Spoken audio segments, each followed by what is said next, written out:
प्रेमी सज्जनों, महात्मागण, भाईगण तथा यहाँ आए हुए सभी उपस्थित भगवत भक्तों, आज हम सब लोगों के लिए बड़ा हर्ष का दिन है कि आज हम लोग अपने प्यारे श्री शरदे जी के जन्मोत्सव को मनाने के लिए इस पंजाबी बाग के एक प्रांगण में उपस्थित हुए हैं।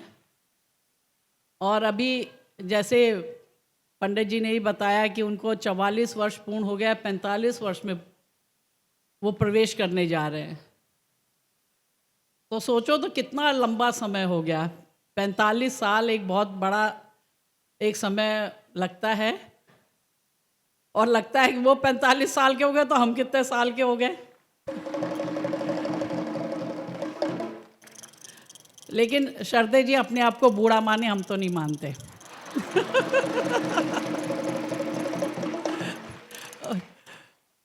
और क्या, अब तो उनकी दाढ़ी भी सफ़ेद हो गए, बाल भी सफ़ेद हो गए, बाल भी बड़े कर लिए, दाढ़ी भी बड़ी कर ली। कितना कहते हैं कटवा लो, लेकिन कटाते ही नहीं है।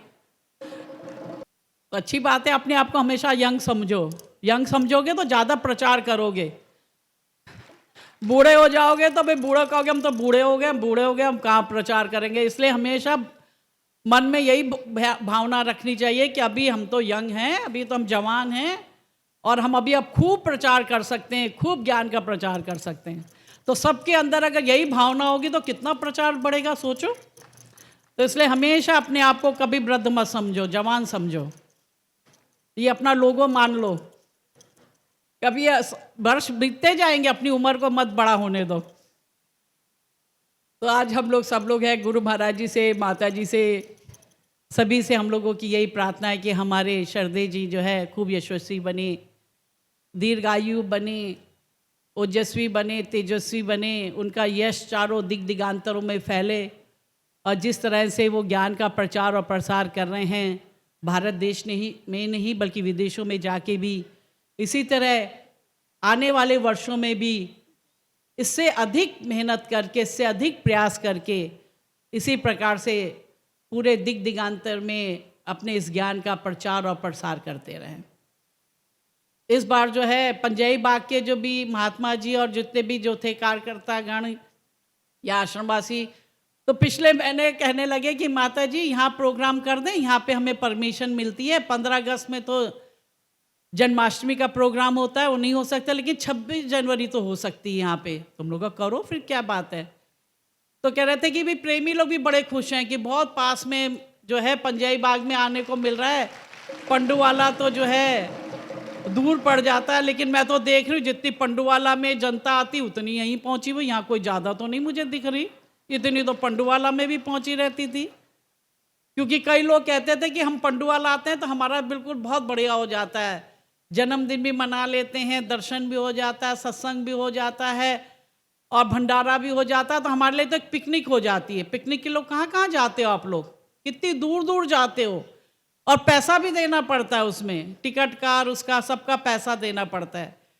तो मुझे तो यहाँ पे ऐसा नहीं लग रहा कि बहुत ज़्यादा पब्लिक आई हुई है, जितने ऐसे ही पंडुवाला में भी आती थी। तो वहाँ का एक अलग एक जो है एक माहौल है, एक अलग वातावरण है, एक अलग सुकून है जो पंडुवाला में देखने को मिलती है, वो यहाँ थोड़ा मिल रही है देखने को। ये तो एक ग्राउंड सा है बस, वो अपनी जगह अपनी ही जगह होती है, अब पराई जगह पराई होती है। अभी देखो, अभी हम लोग सिलीगुड़ी, आसनसोल और सिक्किम का और आसाम का प्रोग्राम करके आए। क्योंकि बीच में थोड़ा गैप था, तो महाराज जी ने कहा कि गैंगटॉक में पैक्योंग करके एक जगह है कि वहाँ चलो, वहाँ पे एक आश्रम बना है। और देखो हम लोगों तो नहीं इतनी, क्योंकि महाराज जी उसका उद्घाटन पिछले साल कर चुके थे, लेकिन हम लोगों के पास ऐसी ना हमने इतनी फ़ोटोज़ देखी थी उसकी, ना उसके बारे में इतना पता। ये तो था कि हाँ बहुत सुंदर आश्रम बना, लेकिन इतना सुंदर बना होगा ये हम लोगों को भी कल्पना में भी नहीं थी।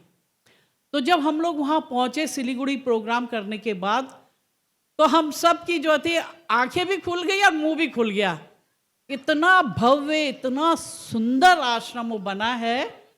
और मेरी तो ये इच्छा है कि जो प्रेमी लोग सिलीगुड़ी जाते हैं प्रोग्राम में, सिलीगुड़ी के बाद वो पैक्योंग जाएं और देखें वहाँ का कैसा आश्रम बना है।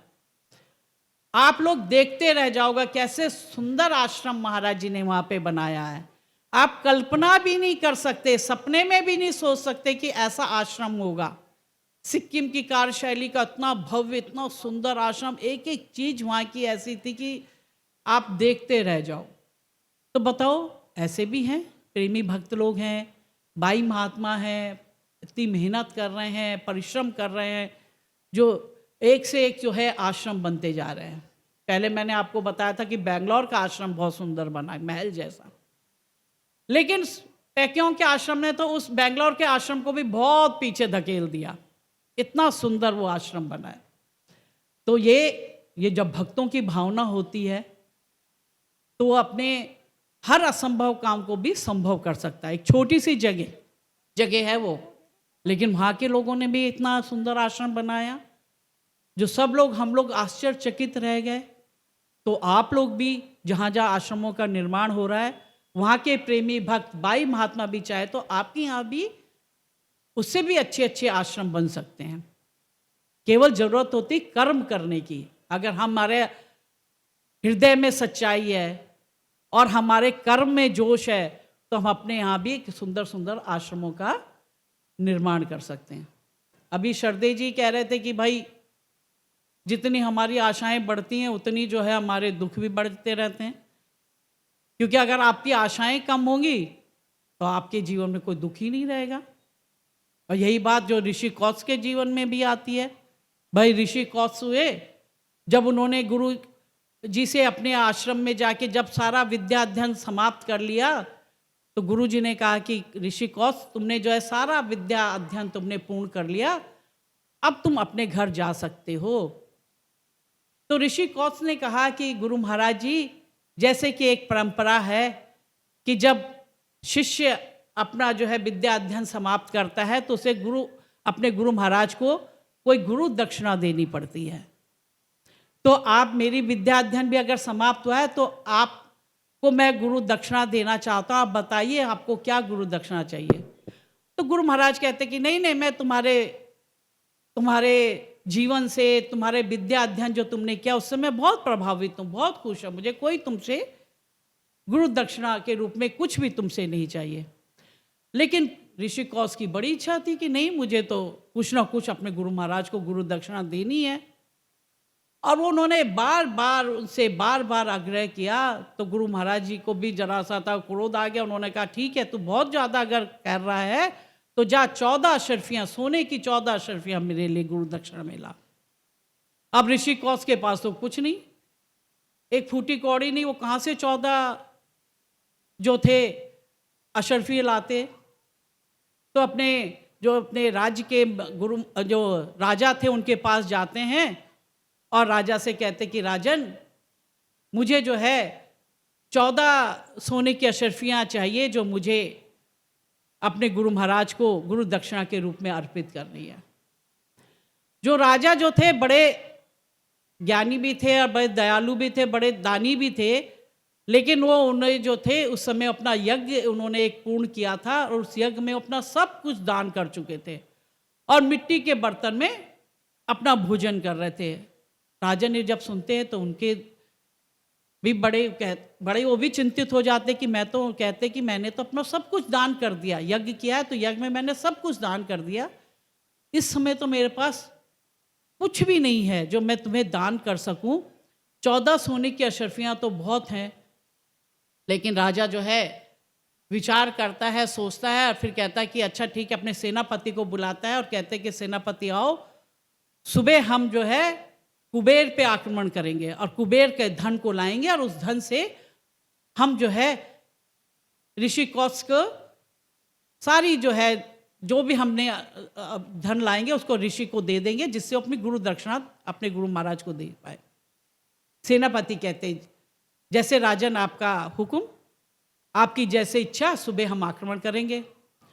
लेकिन वैसे ही जो है कुबेर को पता चलता है तो कुबेर सुबह होने से पहले ही अपना सारा धन जो है इकट्ठा करके वो राजा के चरणों में अर्पित कर देता है कि राजन, आपको आक्रमण करने की जरूरत नहीं, ये सारा धन मैं आपके चरणों में अर्पित कर रहा हूं।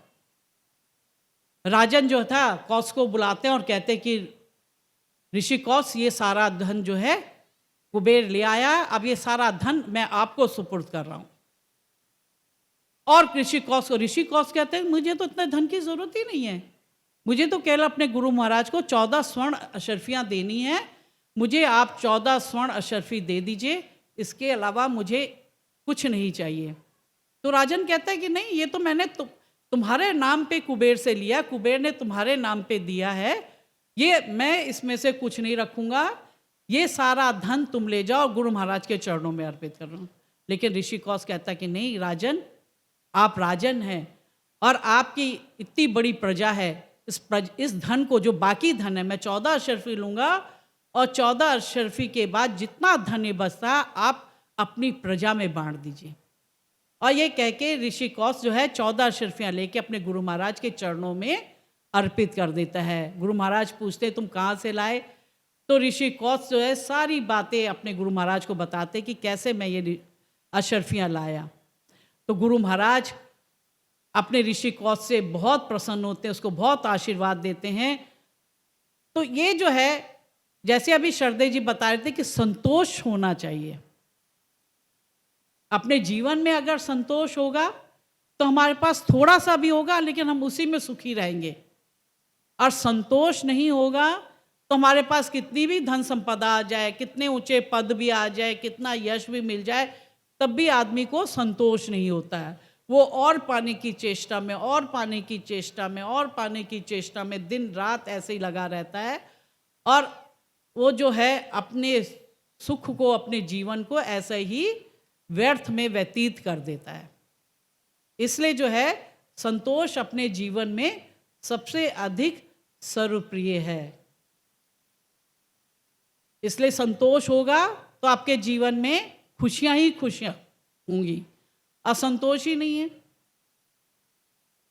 तो फिर जो है कितनी भी धन संपदा हो जाए, कितने बड़े बड़े घर भी हो जाएं, कितनी बड़ी बड़ी गाड़ियां भी रख लोगे, कितनी सुख सुविधाओं को भी आप कर लोगे, तो लेकिन जो है आपको पास कुछ भी सुख नहीं होगा। इसलिए संतोष धन को अपने हृदय में रोपित करिए। संतोष धन जब होगा तो सारे जीवन में आपको खुशियां खुशियां होंगी। असंतोष धन नहीं रहेगा तो सारी जीवन की खुशियां भी आपको खुशियां नहीं दे पाएंगी। इसलिए जो है आज का दिन ये बड़ा हर्ष का दिन है कि हम सब लोग, बाई महात्मा, प्रेमी गण, सब लोग, परिवार वाले, हंस परिवार, सब लोग मिलके जो है अपने प्यारे शरदे जी के जन्मोत्सव को मना रहे हैं।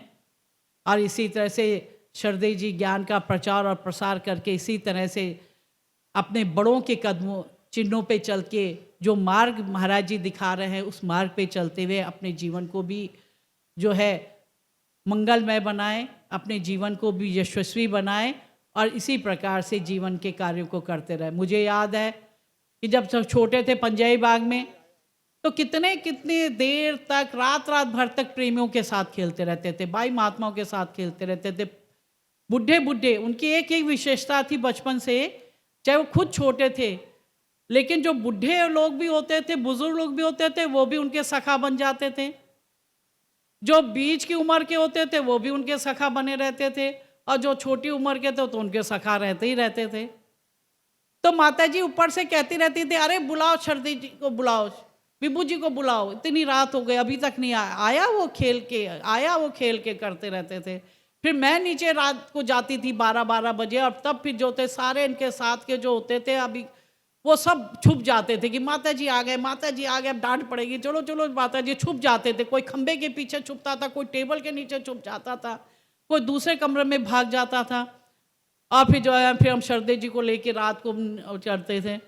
तो कितने जो है बाल लीलाएं खेलते रहते थे, और बाल लीलाओं से सबके जीवन को प्रफुल्लित करते थे। तो इसी तरह से अभी भी आपके जो आगे वाले जीवन में भी इसी प्रकार से बुज़ुर्गों का ध्यान रखें, अपने जो हम उम्र के हैं उन लोगों का भी, उनका भी बिल्कुल ध्यान रखें, और जो छोटे हैं उनको भी बिल्कुल ध्यान रखते हुए अपने जीवन को इसी प्रकार से बढ़ाएं और ज्ञान का प्रचार और प्रसार करें। सबको मेरा दुआ आशीर्वाद। हरिओम तत्सत।